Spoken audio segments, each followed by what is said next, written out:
नमस्कार मेरे दोस्तों।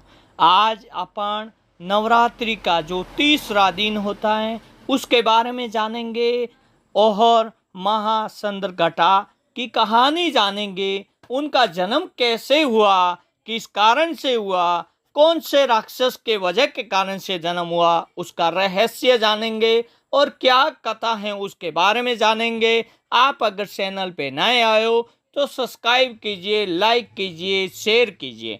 मेरे प्यारे दोस्तों, चंद्रघटा की कहानी इस प्रकार से है कि ही प्रारंभिक कथाओं के मुताबिक में है जब दैत्यों का आतंक बढ़ गया था और दैत्य का आतंक इतना बढ़ गया था कि महिषासुर ने देवताओं से युद्ध करके देवराज इंद्र का जो आसन था वहां पे उन्होंने सिंहासन लगा करके हासिल कर लिया।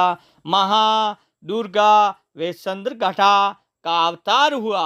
देवताओं ने इस समस्या को निपटाने के लिए भगवान ब्रह्मा, विष्णु और महेश से ही अपनी मदद मांगी। तीनों देवताओं ने क्रोधित होकर के एक ऊर्जा प्रकट की, जिस ऊर्जा के कारण से महाचंद्रघटा का जन्म हुआ। और भगवान शिव ने मां चंद्रघटा को अपना त्रिशूल दिया और भगवान विष्णु ने अपना चक्कर दिया और इंद्र भगवान ने घटा को सूर्य और तेज तलवार दी और उसके बाद में सिंहासन प्रदान किया।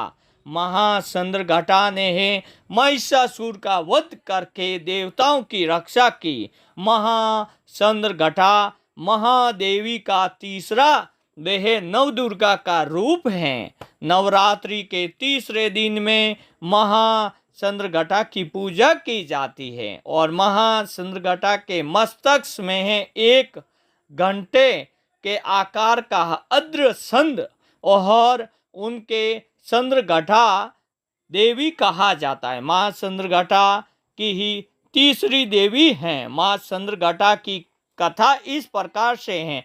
जब ब्रह्मचारिणी भगवान शंकर को पति के रूप में है प्राप्त कर लेती हैं, तब वह आदि शक्ति के रूप में है प्रकट होती हैं और चंद्रघटा बन जाती हैं। महादुर्गा ने चंद्रघटा कहा अवतार तब लिया जब संसार के अंदर दैत्य का मतलब राक्षसों का इतना आतंक था कि उन्होंने पूरी धरती के ऊपर, पूरी पृथ्वी के ऊपर हाहाकार मचा दिया। तीनों लोकों में, आकाश, ठीक है ना, शरण, पृथ्वी और पाताल, तीनों लोगों में उनका हाहाकार मच गया और इतना भयंकर हाहाकार मच गया जिसके कारण से देवता वे अन्य भी दुखी होने लगे। जब चंद्रघटा माता की कहानी प्रारंभिक कथाओं के अनुसार में शरण लोक के अंदर राक्षसों का उपद्रव इतना बढ़ गया, उनका आतंक इतना बढ़ गया कि चंद्रघटा माता के रूप के अंदर धारण किया और महिषासुर नामक एक दैत्य को सभी देवताओं से परेशान कर रखा था और महिषासुर ने शरण लोक के अंदर अपना अधिकार जमा लिया था। इसलिए सारे देवताओं से युद्ध करके उनको पराजित कर लिया और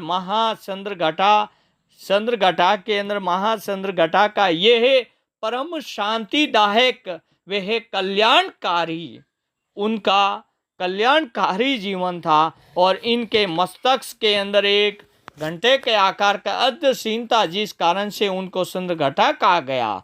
और देवी जो ये चंद्रघटा जो देवी, उन्होंने महाचंद्रघटा संसार के न्याय व अनुशासन में चलने के लिए महाचंद्रघटा देवी ने पार्वती कहा विवाहिक रूप हैं और शिव से विवाह करने के बाद के अंदर अपने मस्तक में है उनका आधा सिंह रहता है। और चंद्रघटा का अर्थ क्या है हिंदू धर्म के अंदर अपन जान रहे हैं। और चंद्रघटा देवी महादेवी का तीसरा वह नवदुर्गा का तीसरा अवतार या तीसरा रूप है, जिनकी पूजा करने से आपको नवरात्रि के अंदर 9 दिन का सुख और शांति और वैभव मिलता है। और तीसरे दिन की जाने वाली उनके नाम से चंद्रघटा का अर्थ है जिसके पास घंटी का आकार का आधा सांड है। उसकी तीसरी आंख हमेशा खुली रहती है, जो हो बुराइयों के खिलाफ लड़ाई करती है निरंतर। और माँ चंद्रघटा का जो मंत्र है वो इसी प्रकार से है, या देवी सर्वभूतो महाचंद्रघटा रूपेणी स्त्रतया नमस्तते नमस्तते नमस्तते नमो नमस्तते वंदे वाचलाम संदर अद्यम क्रम से खरायाम सिंहारूढ़ाम चंद्रघटा यशवानिनम। और चंद्रघटा जो देवी थी वो किनकी पुत्री थी? धार्मिक गाथाओं के अंदर और धार्मिक विष्णु पुराण, शिव पुराण या अन्य पुराणों के अंदर उसका उल्लेख मिलता है। और चंद्रघटा जो देवी थी उनका वैवाहिक स्वरूप वे मान्यता कि भगवान शिव से विवाह करने के बाद में है देवी वह महागौरी ने अपना मस्तक अध वह संध धारक कर लिया था।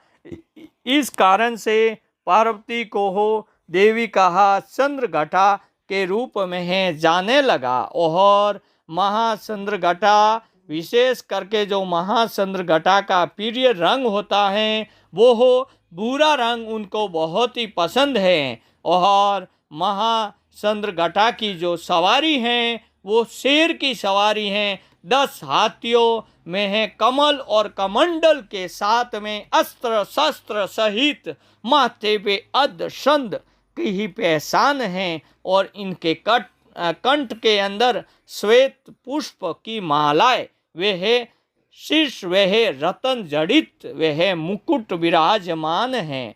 महाचंद्रघटा की पूजा इस तरह की जाती है कि माता चंद्रघटा के मस्तक पर घंटे का आकार वह अर्ध संद बना हुआ है, जिसकी वजह के कारण से भक्त वह चंद्रघटा ऐसी माना जाता है कि माँ ने अपने ही भक्त को हो दुखों से दूर करने के लिए अपने हाथ के अंदर त्रिशूल व तलवार वह गदा रखा हुआ है। धार्मिक मान्यताओं के अनुसार में महाचंद्रघटा को राक्षस का वध किया और उनका जो भोग जो लगाया जाता है वो महाचंद्रघटा का भोग आज के दिन के अंदर उनकी जो प्रसादी होती है वो प्रसादी इसी प्रकार से है।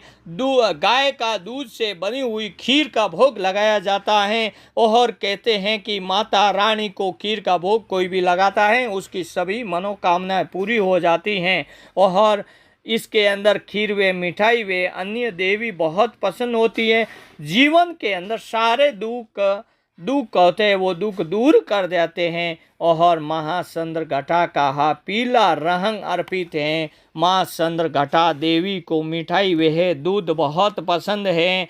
और इनके दौरान इनकी जो उत्पत्ति कैसे हुई थी, जैसे कि महाचंद्रघटा की जो उत्पत्ति है, जब देवताओं ने महिषासुर की इच्छा का पता चला तो परेशान हो गए। ब्रह्मा विष्णु महेश के सामने गए और देवता ने क्रोधित होकर के तीनों के मुख से जो ऊर्जा निकली जिसके कारण से वो हो बोले तो आज इस धरती पे अवतरित हुई और उनका नाम है महाचंद्रघटा। तीसरे दिन के अंदर चंद्रघटा की जो पूजा की जाती है उसके अंदर कमल वह शंख फूल वह अर्पित किया जाता है।